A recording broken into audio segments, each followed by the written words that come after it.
我在美国那边是花了58万美金买了一个三室啊，2卫2厅，一个阳台带一个花园，还有带一个前院子的一个房子啊。在美国那边呢，可以说就是那边的一个富人区。那你知道这么多年过去了，我总共是买了5年的一个时间吗？你知道这5年的时间我到底是亏了多少钱吗？现在呢，这个房子还值多少钱吗？说出来呢，可能大家都不会，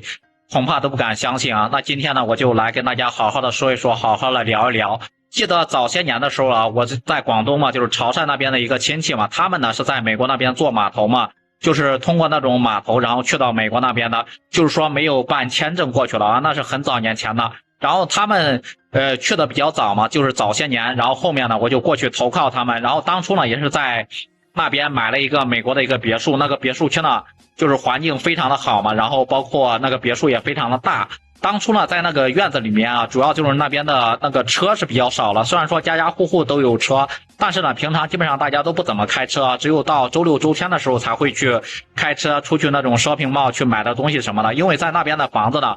就是那里面有很多附近的一个居民啊，基本上都是那种男人在外面呢就是干活，然后挣钱养家。女人呢，基本上就是在家里面呢相夫教子嘛，可以说就是晚上搞那种 party， 搞那种 KTV， 搞那种夜生活什么的。我们在美国那边基本上每天早上吃什么呢？没有像咱们大中国一样啊，可以有自己的一个土地，可以种各种各样的一个蔬菜什么的。因为美国那边的税很高嘛，好像就是一年的话呢，这个房子你啥也不干就要交30%的一个税啊。如果按照100万的一个房子来说，就是100万美金的一个房子来说，那30%是多少？那30%是多少钱呢？那就相当于是3万美金一年的一个税收。就是说一年呢，你啥也不干就要交3万美金交出去，交给国家啊。但是呢，在美国那边，你像住在我们那里的人，一年收入有多少啊？就是靠一个男人出去工作，大概也就是一年能挣个6到8万美金。这6到8万美金换算成人民币的话，一年也大概就是40-50万左右啊。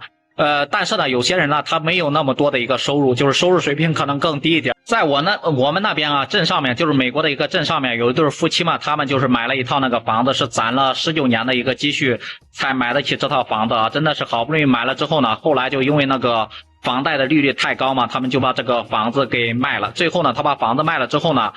算了一下分了多少钱，总共是住了5年的一个时间啊。每年的话是要交3万美金的一个税金嘛，然后相当于是5年是交了15万美金，因为当时的利率比较高嘛。现在的房子呢，在美国那边说实话也没有那么吃香，也没有那么翘了啊，一样的都是饱和了，对不对？买房子的人也是少了很多。虽然说房子呢是以美元汇算的，就是100万美元的话，大概人民币也就700万人民币嘛。他们当时那个房子呢，由于最后是着急出手嘛，好像是家里的出了什么事情急需用钱，最后呢是70万卖掉了，相当于是亏了30万美金嘛。再加上这几年的一个利息，差不多有20万美金，然后再加上15万的一个税金，这几年的一个税率，5年的时间到底是亏了多少钱呢？就是5年的时间亏了差不多35万美金啊，然后折合人民币的话，也就是200多万人民币啊，算一下真的还是挺吓人的。主要就是在美国那边呀，就是有多套房子的话，那个税呀真的是非常贵非常高啊，每年3%。如果像那种大别墅500万美金的一个房子，你想一下，你一年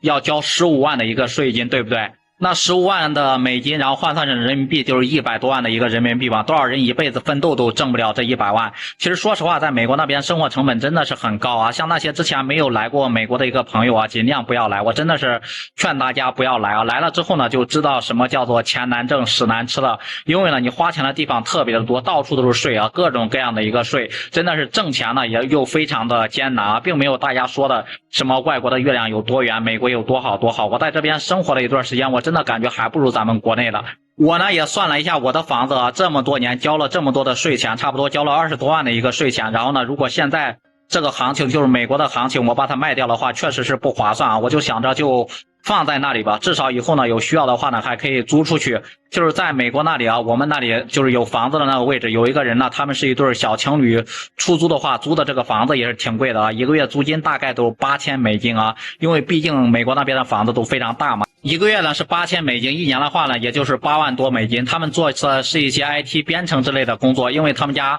住的那个房子比较大嘛，家里面有小孩都有5-6个。你别看美国人不愿意生孩子，他们一旦生孩子啊，那基本上都是5个、10个的这样的一个生啊。不知道对此大家都是怎么看的，也欢迎评论区里面留言讨论。